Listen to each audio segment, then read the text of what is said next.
All right, and welcome back to another episode of Self-Directed Podcast. Today, we got an awesome guest, Taylor Foreman, who is a Praxis alumni and now doing so many cool things in his career, has an awesome story, and we're going to get to more of that, so I don't want to spoil it. Taylor, welcome to Self-Directed. Thank you so much. Really happy to be here. Awesome. Glad you're here. It's always good to catch up.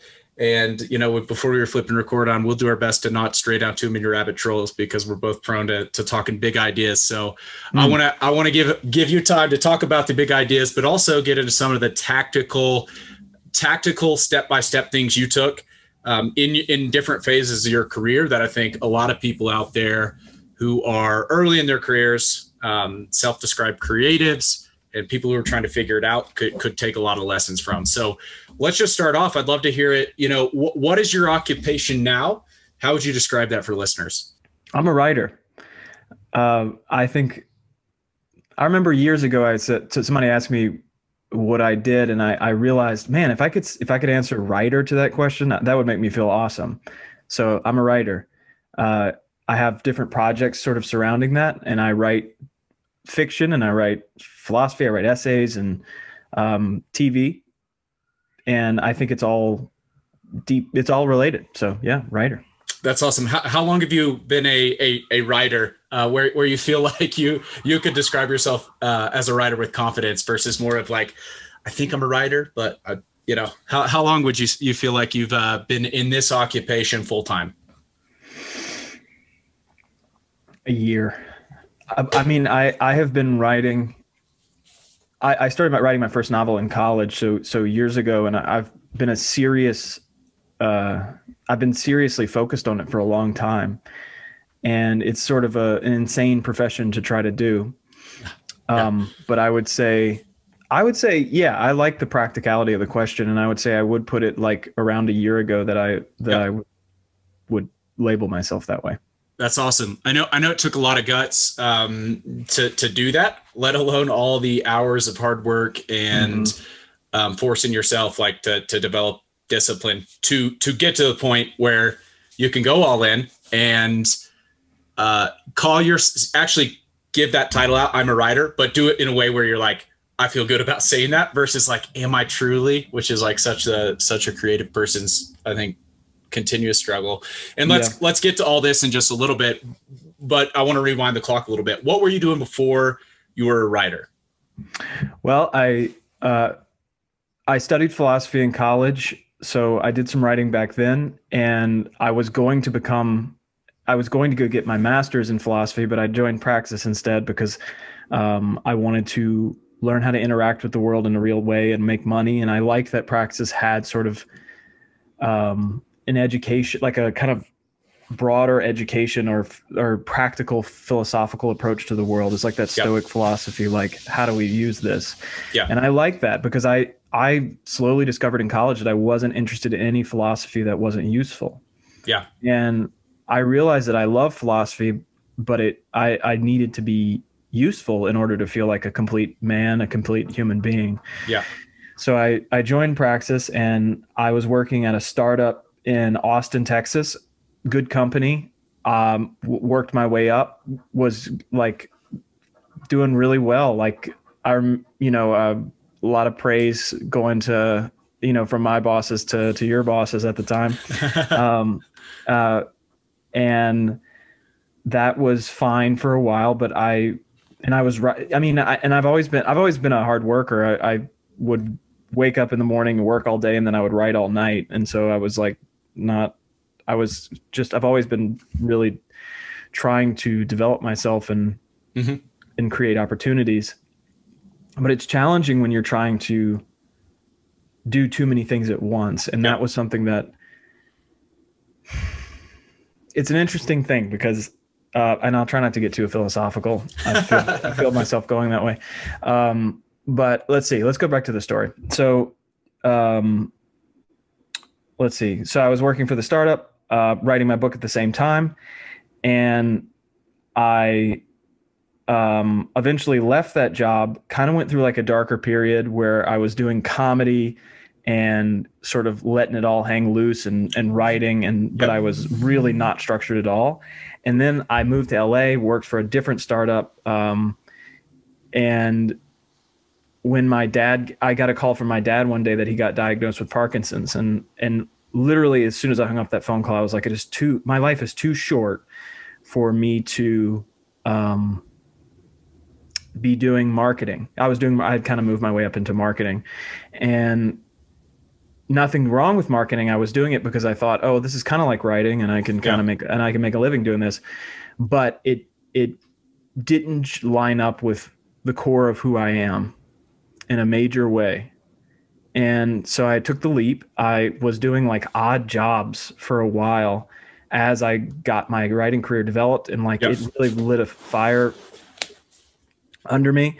I put a website together. I started doing Upwork stuff and writing like insanely on Medium and other platforms. And also I was doing comedy at the same time. So like that stuff was developing. I was making connections.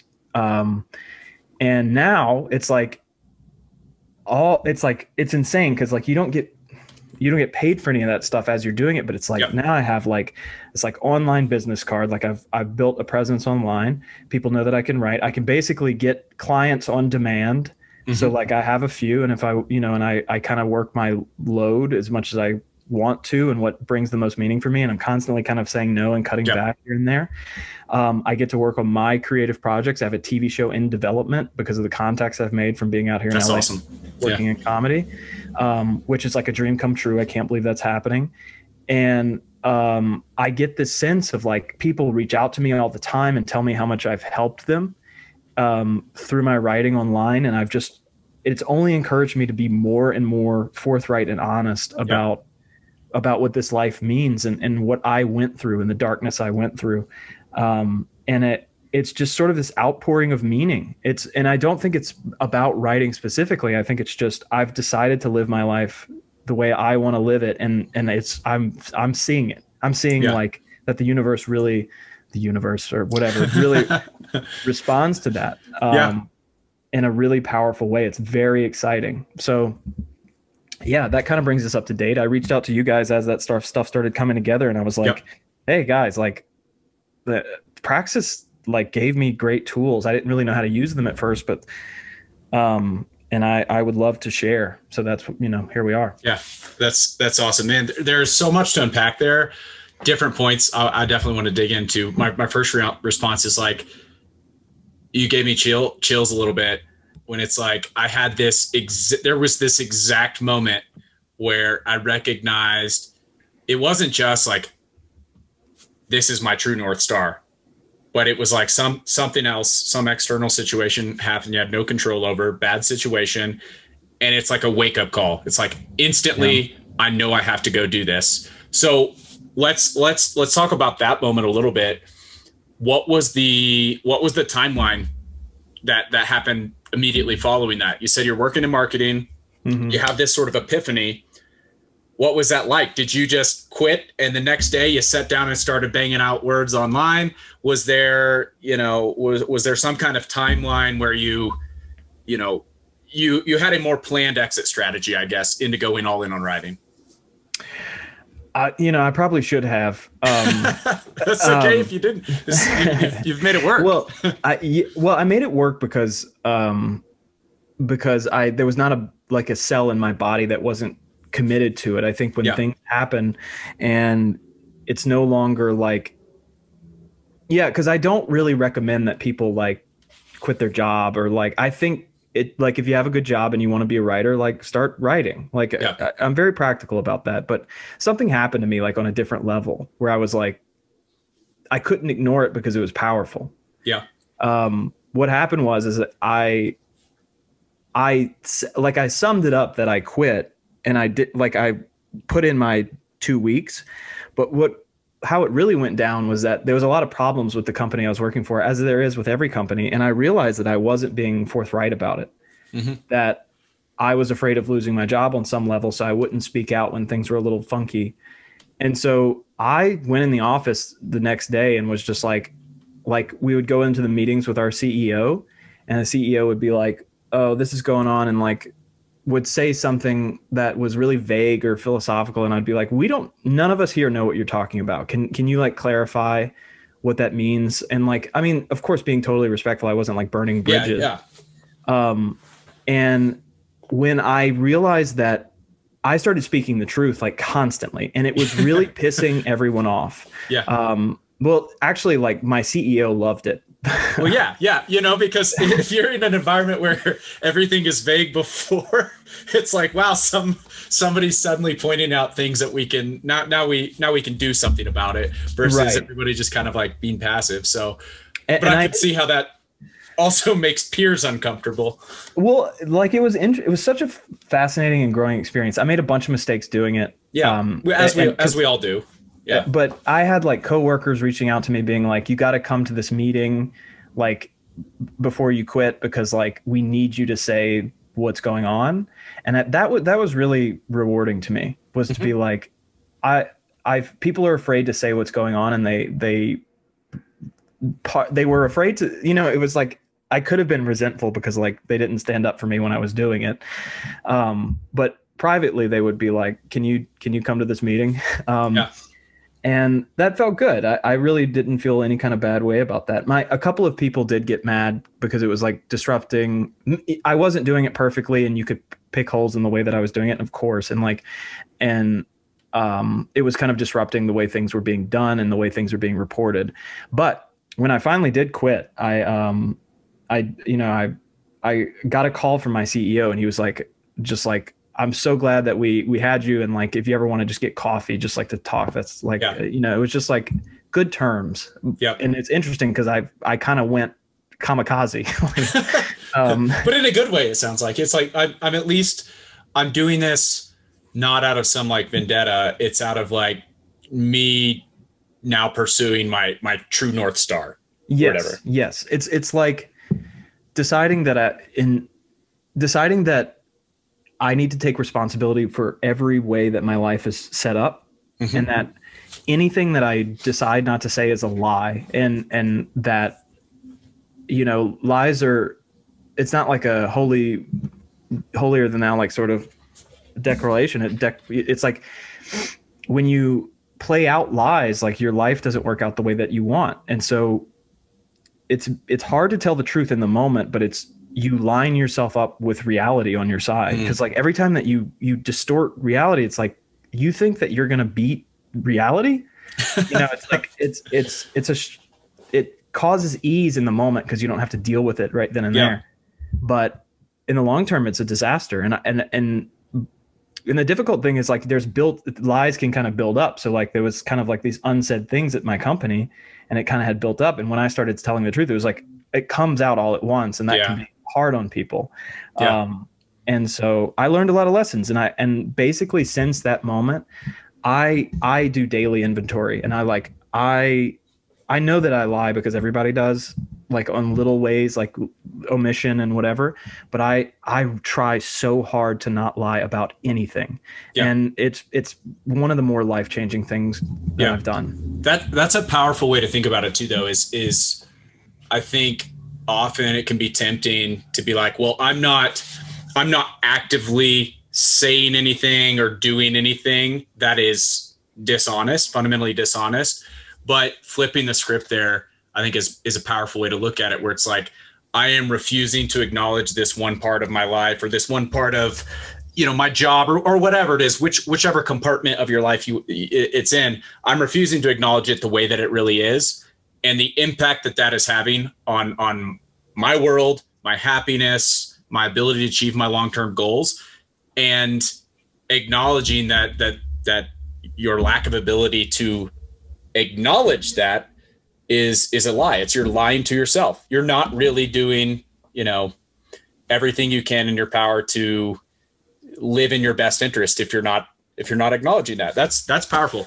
I don't think I've ever thought about it that way, but I love that. Well, I'm glad. It has been a majorly life-changing thing. And it's the sort of like, I have a mentor out here that I met at the Groundlings, and she's been in Hollywood for a long time and had a lot of success. And I wouldn't have earned a relationship as a mentee or her as a mentor with me if it wasn't for like extreme kind of honesty and because we had I opened up in a way that made me look bad, and I was just like I guess I can't really go into details, but I just kind of like was as forthcoming as I could be. Mm-hmm. And it made me look bad in the short term, but I earned a relationship that has continued to pay. And I see more and more of that the more I implement it into my life. But it's not like sometimes you can't just start being honest with yourself overnight, because it can take you out. Like it's just too much. Well, there may just be too many lies to acknowledge all at once. It may even just be a time thing. Like you got to start peeling back the layers.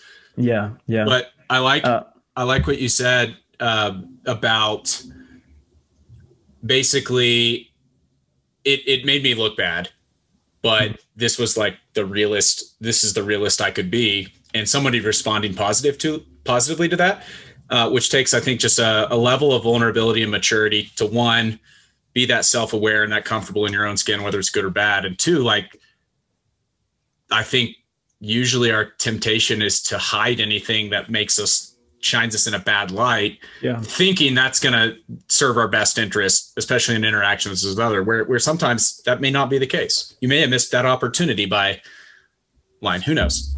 Yeah. Yeah. Well, it's like, there's a guy who is a public speaker. I forget the details, but he was starting to get dementia.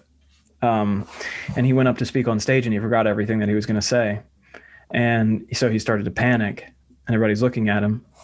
And he, with his head down, he just started saying, panic, despair, uncertainty. He just started saying what he was feeling.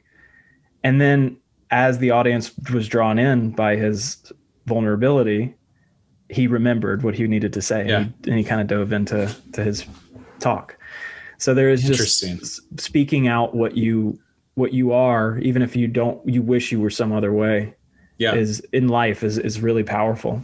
Yeah. Well, it's acknowledging reality, even if it's ugly, it's acknowledging it. And that's such a pure force, or it's so powerful to do that, especially if you start talking about creativity in general. Like, we can go on a rabbit trail, but I don't want to get too off track in the story here. I want to go back to kind of that point. So you start speaking your truth, you leave the company.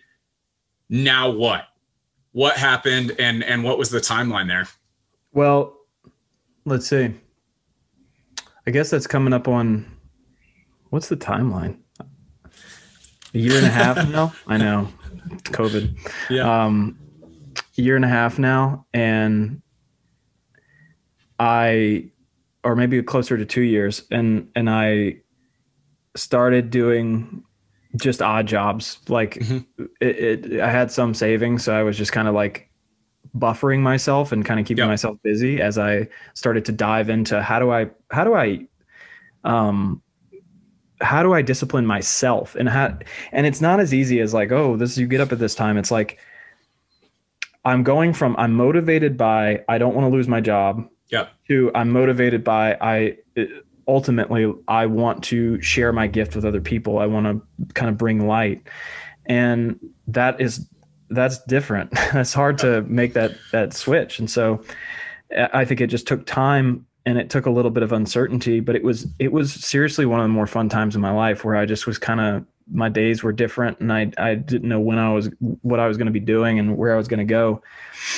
And so I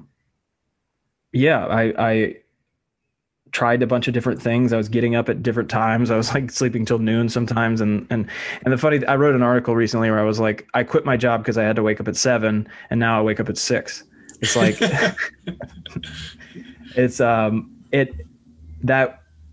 my experience was that, I was disciplined to gain freedom when I worked a job that I didn't really care about. And now it's like my discipline is my freedom. Yeah. It's something that I deeply, deeply enjoy, and I wake up every day thinking about maybe the person that was like me a few years ago that was lost and needed encouragement that yes, it's trying to live a creative life is kind of insane, and there's a lot of barriers, and but that despite all of that, it's possible, and that if you have the right tools, because very few people make it, but very few people have the right tools, and so and I think that if you truly want it, you can have it. Yeah.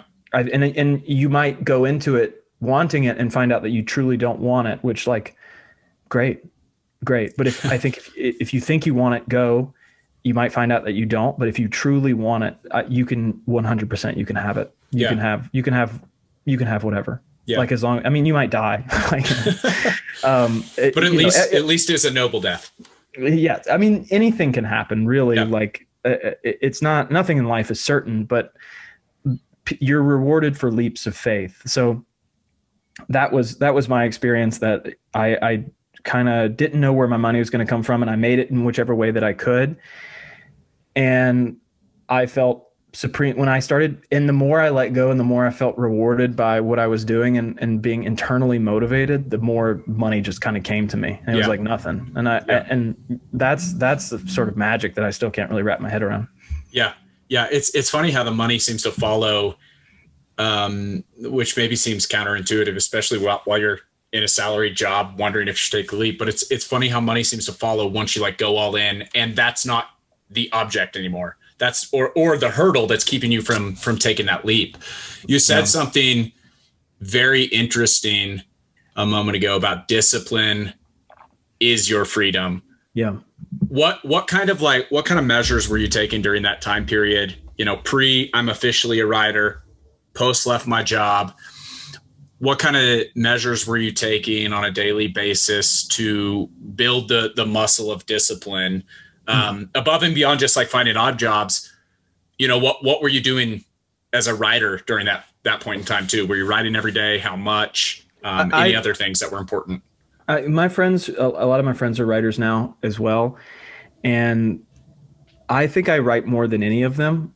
So I only say that because I don't know that you have to write as much as I do to be successful as a writer, but I write a lot. Like, there was a time whenever I first quit my job, I was writing an article. Actually, it was close to like 2 articles and a short story every day. Wow. And I would kind of batch that. I started like working on batching systems where I'd write a bunch one day and edit another day. And I was trying all sorts of different things. I can see my whiteboard, and I have 6 rules for days. And it's sort of something I've found through trial and error through the years that I've been working for myself. Right now, and they've changed over the months, but right now it's the 6 rules, and actually it's 7 now, and I need to change it to 7. But 6. But they're my rules. I can change them. Yeah, my rules are: I read daily, I write daily, I connect with someone admired, I get enough silence, and I complete roughly 5 tasks, and then I have my 5 tasks. These are sort of like things that aren't necessarily recurring, and then. Back to the list. Never miss 2 days in a row. That's an important one. Oh, that's a big one.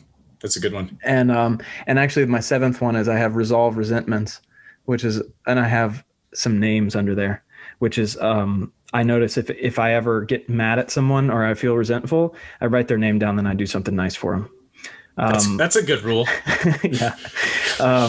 And that, because resentment is poison, toxic, horrible emotion.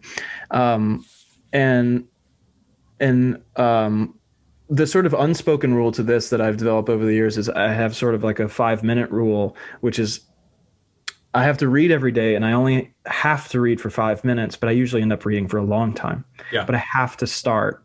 The starting is there's so much momentum behind starting. And the same thing for writing. I notice that I write like up to 5,000 words a day.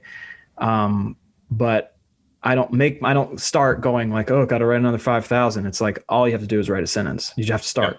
And I have to do that every day, and I can't miss 2 days in a row. Yeah. So that sort of stuff was just developed, trial and error, reading books, trying stuff, see what works for me, and mixing it with my lifestyle. And it took a long time for me to, well, you know what? I'm still finding it. And the first iteration was messy, but it was still like working for me, to some extent.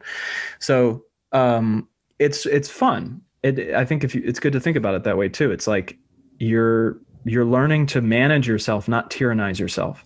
Yeah, that's good. That's good because the flip side, that tyrannizing yourself is, setting goals that are unrealistic and then giving yourself a lot of grief every time you don't live up to those expectations. And I think that goes back to what you're talking about earlier is you're lying to yourself. If you're one, you're not setting realistic goals, but two, if you aren't designing a system that acknowledges you the way you are with all your faults and tendency to procrastinate and your weaknesses and all that. I mean, I feel like it's so relevant to people everywhere that are now working remotely, and many who are self-managing for the first time to a degree. Is like, you gotta be honest with yourself. If you get distracted, I don't know, by the laundry or the dishes or the television, like, don't be in that room, or go to a coffee shop or something if you can. Like, it's really cool that you just got out there and started testing things, but two, it's like, I'm going to refine these rules so that they serve me, not so that I'm subjected to the rules per se, but so that I can accomplish what I want. So along the same, go ahead. I'm sorry. I was just going to say that I've learned to build into the rules, like the 5-minute rule, which is the sort of flexibility to have an off day and write and read for only 5 minutes. And I've had those. And the don't miss 2 days in a row is like the day where you, like, a horse kicked you in the head, like you just can't do anything. To allow for that. And just, it's a sort of like a bowling alley, like the bumpers come up. That's good. Yeah. The bumpers are important. So along the same timeline, how long was it before you could fully support yourself financially just from writing, as opposed to like feeling this urgency to go do all these other odd jobs in addition to, practicing your craft? If I were to do it again, I could probably do it immediately. It's like, it's just how much meaning you get from it. Yeah. So like I hopped on Upwork and started putting together a profile and well, it was also based on, because I had experience, because I had written things and I had stuff online. And so I had some credibility. But I got great clients in no time. And like I was writing for a podcast, and I was really committed to it, and it was my passion. So like I made that podcast was number 12 podcast in all of mental health. Wow. And it was like, I wrote it for this guy who's a therapist out in Utah. And I'm good at it because I've been smashing my head over it for a long time. Like, and I'm like, so I could make money pretty easily. I just was slow. Like when I felt like I had a little bit of buffer, I would let go of that stuff and start focusing on like the high meaning return stuff. Yeah. And that's really what I'm on right now, is like I'm like off Upwork altogether. And it's like, I have coaching clients now where it's like people I'm trying to like, I'm not trying to prune their bushes. I'm trying to plant good seeds. Yeah. And I go like, I want to get to the root. I want to do the most impact for, I want to have the most leverage. Yeah. In the world, and I'm working my way down that way. But sometimes it comes up where I'm like, I need to kind of get a client or two. Yeah.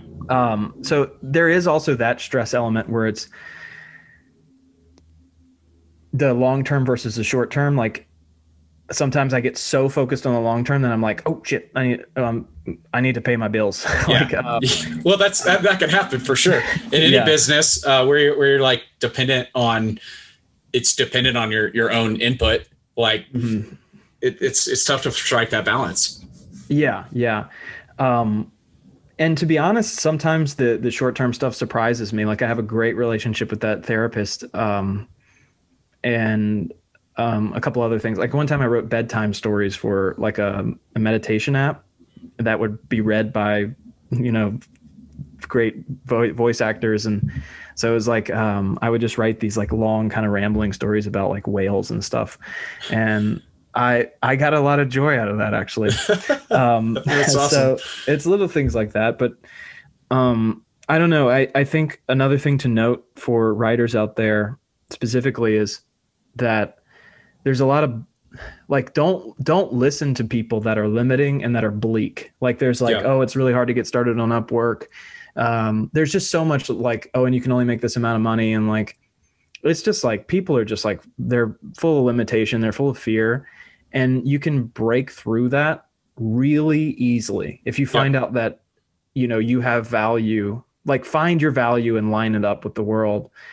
You can make as much as you want. And money stops being a thing. Cause it's really hard. I just want to acknowledge that sometimes when you're a writer and you're like, well, I want to make some money, and you go on Upwork and it's just kind of bleak and you're like, oh, you got to find your first client and blah, blah, blah. To acknowledge that kind of, it's a little bleak, but don't listen. You don't have to listen to advice that makes you feel limited, because it's just not true. It's, you can chalk it up to that person is limited. Yeah. And it's, you know, it's not as easy as it's not like manifesting in the sense that like, oh, you can kind of totally control your external environment, because like you can't even control your own thoughts like half the time, but you do have sort of this leverage over the world, and you can manifest things that other people really can't do because they limit themselves. It's a delicate balance, but I just would encourage writers to not get discouraged in that way. I think it's funny though. There's a clear difference in mindset probably too, though. You know, the person who's like, I'm going to be a writer. I need to make money. I'm going to go on Upwork or whatever, or I'm staring at the blank page on Medium and I know I need to produce something that's going to get views. Yeah. That's a different mindset and different motives that you're responding to, and probably altering the types of things you're thinking about writing or the types of projects you're seeking out, as opposed to, I want to do something today that has a lot of meaning for me, or that I'm really going to enjoy. And so you're seeking out projects where it's not like, I'm not filtering by, you know, the price or whatever. It's I'm reading through these prompts and seeing what excites me most, or writing about the thing that is gnawing at me the most inside, even if I don't feel like that's an expensive topic that people are going to view. Like, it's so funny, the difference. And back to what we were talking about earlier, like, I think that's one, maybe the money is easier, follows easier that way, but more, it's like, it's remembering why you're doing what you're doing, which is like, if it's to make money, there's probably an easier formula than choosing to be a writer or choosing to like go out on your own and do something. Yes. Well, you'll find that if you want to make money, which you don't like, I mean, maybe I'm sure there's people that are very different from me, but money is just sort of a facility for me to keep playing.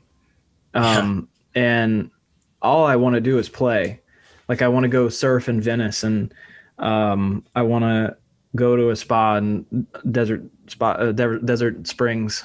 I'm going this weekend. I'm excited. That's awesome. And I want to keep writing, and I want to tell stories, and I want to help other people tell their stories. And I find that stuff. And it's not like I'm just like, ooh, follow your passion. It's like, I found my passion. I created it.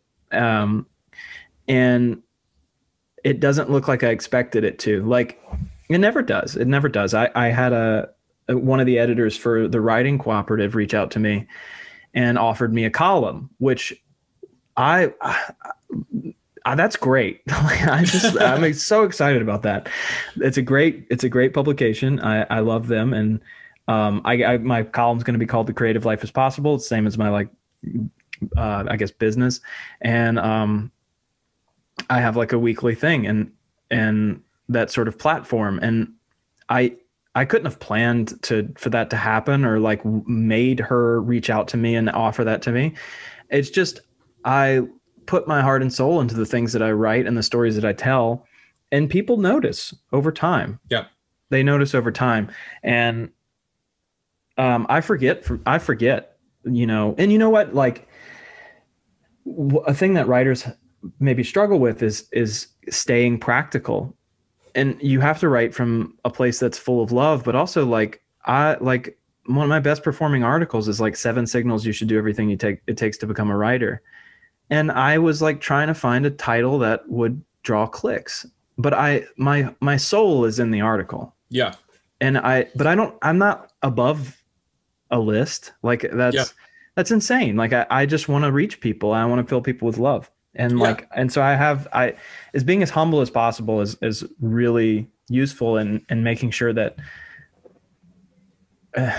writing isn't for you. Oh man, you just tapped on a nerve though for me too though, because I think there's this tendency, you know, whatever it is you're trying to do, you want to be a marketer, you want to be a writer, whatever. If you have any kind of flair or moxie that you see yourself through, I'm a creative. I am a creative, even if I'm going to go do this other thing. I want my own brand and voice and personality to shine through anything that I do. And you start looking at the way the game's played, and the listicle is a great example. It's like, I'm not going to write listicles because that's just clickbait and that's low quality stuff. Well, it's like what you said earlier is acknowledging reality the way that it is. Well, if that's the way the game's played, and me choosing not to play the game that way means people aren't going to see my work, then what's the point? Like, I'm not going to actually have the impact. That's a small concession. You're not above reality. Yeah. Well, I would also say I would challenge any writer out there who has that feeling, which I get. You have a writer's pride. Like, yeah, I'm not trying to squash that in you, but maybe you're not writing enough. Like I wrote an article called "I Let My Brother Die," and it was about my brother, and some very, very personal, philosophical sort of article. But like the next day, it was like 10 things I learned from the Wim Hof method. You know, like you're allowed, and my best articles are somehow both of those worlds at the same time. Yeah. I sort of capture the way that articles are written, but I sort of accidentally reinvented a little bit. But you can't really do that on purpose. Yeah. Like, I don't really know and it's also a Pareto distribution. Like there's like one of my articles like went viral and I don't know why. Yeah. And like I don't, whatever. Well, it's not going to happen if you're not writing, but it's much more likely to happen eventually if you're writing every day. Yeah. And it's like you get hung up on that. It's like, oh, this made like thousands of dollars. Like, how do I repeat that over and over again? It's like, you won't. Just keep writing. Yeah. Yeah. And, but also it's like, there's no better way to spend your time than writing online. It's the way we're headed. It is a business card. Yeah. I mean, like writing, I'm like getting a development deal on a TV pilot. It's like, you Google me and it's like, I'm not some stranger. Like, okay, this guy, he like, people know who he is. Like, like if you ever Google somebody and it's just like nothing comes up, you're kind of like, well, I don't know who that is. Well, especially if somebody says I'm a writer, then you Google them and nothing comes up. It's like, well, what have you written? And that's, man, that'll kick you right in the pride. If somebody calls you on that and they're like, what have you written? And you don't have anything to show. Yeah. I mean, it's something that I remember I struggled with it for a long time. So, and I always want to remind people out there, writers, that it's not an easy thing to get over yourself, because it's not safe to write online. I probably said this last time. It's not safe to write online. It's not safe to express yourself. You're going to get hurt over and over again. I was talking to my friend the other day and he was like, Taylor, I really, but this is me bragging, I guess. He was like, Taylor, I really admire that you keep I sent him my new pilot. Yeah. And he was like, I really just admire that you keep putting things out there before you're ready and for people to see and criticize. And he was like, I keep trying to like emulate that. But I feel like you don't feel the fear. And I'm like, dude, no, I feel it. Like I got a note on an article the other day that said, we're going to pass on this one, Taylor. It just feels a little thin. And I was just like, dagger to the heart. like the rest of my day, I'm just kind of like ruined. Like I'm no less sensitive to it than when I started. Yeah. But I've just gotten braver. It's just like, I don't know, like cold showers do not get less cold. I don't like it. So how do you cope with that though? How do you cope with, it's kind of a catch-22 as you create more work and you grow your reputation. There's this sort of sliding scale as your standard increases, your quality of work, your volume of work. There's, your reputation grows. This is the kind of work this person puts out.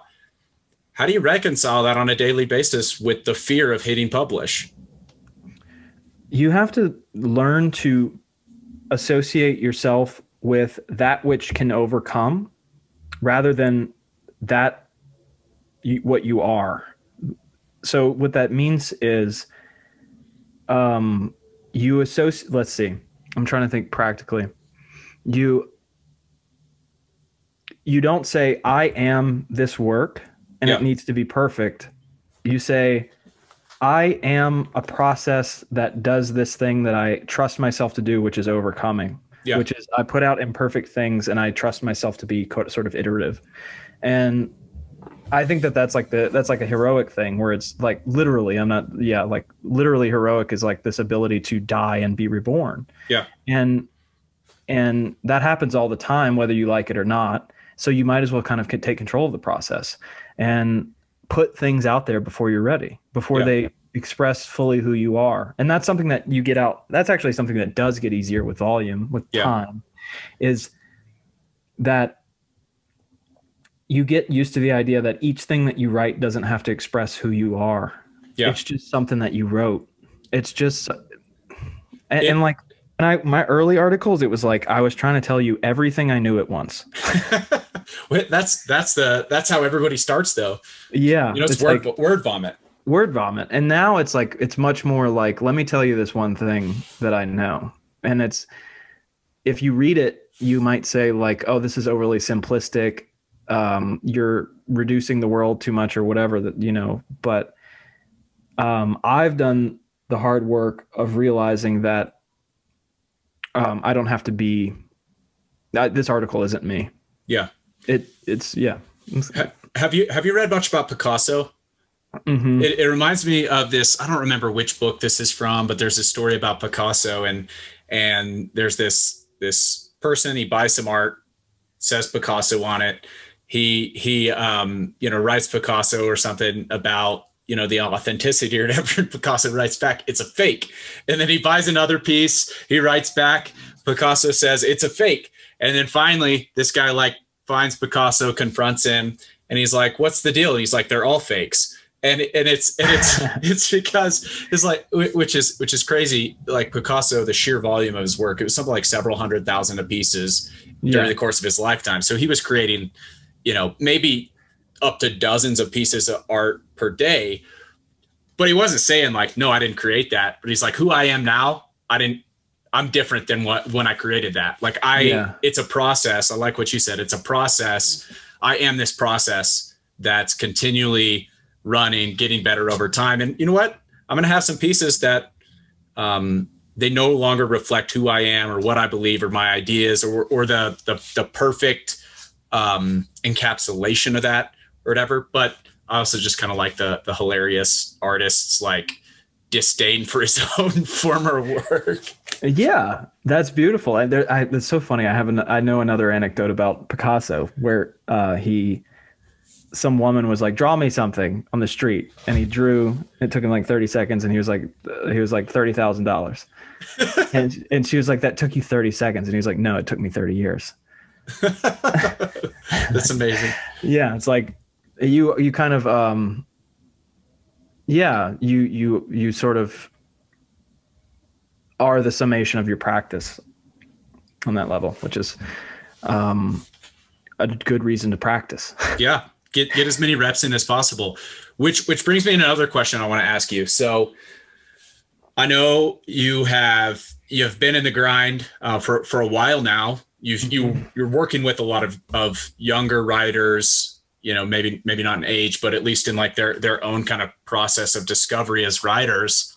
Yeah. What are some of the biggest lessons now, either that you learn or the biggest pieces of advice that you feel like every young writer, every person at the start of their creative journey needs to know? I love that question. I'd say just knowing a lot of writers who are starting and are afraid to publish. Yep. I would say read popular stuff. Like, get over this idea that you have to be clever. Mm-hmm. Or get over this idea that clever means it looks clever. Because writing popular stuff is and making it look easy is the hard thing. Yeah.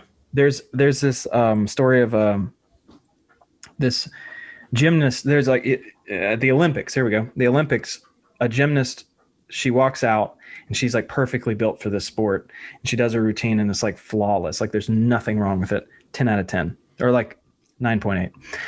And the next girl comes out and she's a really hard worker, kind of an underdog, not exactly built for the sport. And after seeing the girl in front of her, it was like, well, she was perfect. And so what do I have to lose here? Mm-hmm. So she goes all out and she does her routine and she goes beyond what she ever did in practice. Yep. And you can tell in the audience, and I'm actually getting chills just thinking about this. You can tell in the audience that she is an instant away from disaster, that she could break a leg. She's like pushing every boundary and everybody's quiet. And she does her routine and it's a little sloppier, but it's like perfect in that sort of pushing your human boundaries sort of way. And as she sticks the landing, everyone stands up at the same time, 10,000 people, and screams. Yep. How did they all know how to do that? That's so amazing. That's so human. It's so amazing that they knew that every person in that audience saw something heroic and they knew it. And they didn't even have to confer with each other. They just stood up at the same time. We know in our bones, without having to think about it, when we see something heroic. And as a writer, your job isn't to be the best gymnast, the best writer. It's to push your boundaries in front of people. And you can be kind of a shitty writer, but if you write in a way that brings people to tears because you're pushing everything, you're telling the truth as best you can, and you're pushing everything in you and you're finding your human limits, people can't help but respond to it. Yep. So practice is great. Getting better at the craft is great. There's nothing better to do with your time, but you don't have to be a good writer. Yeah. And that's what I would tell my new writing students is like, first of all, get over your resentment for popular things. Stop being envious of people. Yeah. It's hard, but that's your first rule. And then when you do that, when you stop being envious of that first girl, when you stop saying like, I wish I was built like her, that's when you can find your human limits. Yeah. And you can, even though you weren't maybe as naturally talented as other people, maybe you're a little bit older. I mean, like a lot of my clients are way older than me. But it doesn't matter. It doesn't matter. Not in writer years. Not in writer years. Yeah. Well, maybe. I mean, like maybe they weren't going all out, or maybe they were kind of hiding themselves while they were writing. I don't know. None of that stuff matters.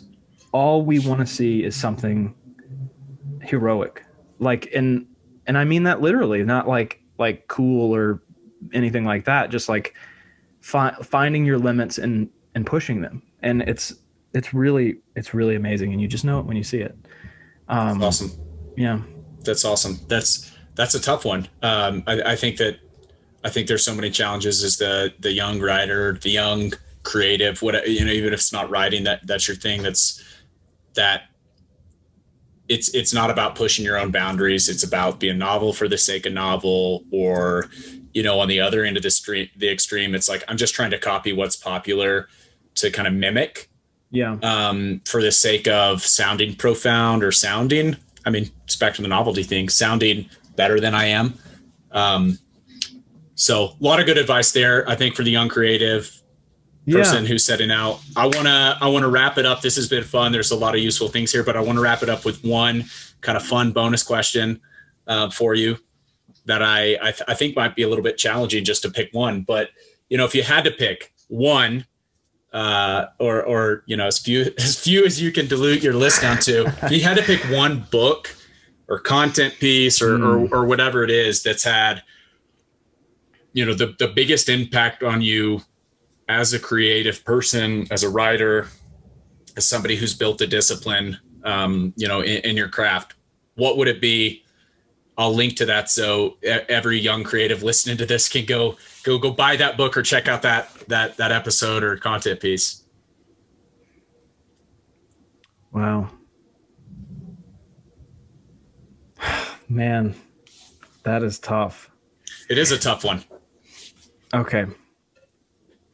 I'd say for me as a creative that it's understanding Jordan Peterson's work, which that might sound a little strange, and I'll, if you want specifics, like 12 rules for life, I mean, is a great place to start. But if you happen to be a creative person, that's a disposition. It's a personality trait, and it comes with pros and cons. And it typically means that you lean left, and that what you need is to develop your conscientiousness, meaning like your hardworking attitude, and you need to understand that people who tend to lean right have something really important to teach you, and in order to develop yourself and become a complete person, you have to find that balance. And you have to learn how to speak to people that have a different sort of personality disposition than you. And so for me, it was like learning all of that was a way for me to get over my resentment, which was the biggest thing holding me back. Was like, I thought that I was special in a way that was not being utilized by society. Mm-hmm. And that was the most toxic thing about me.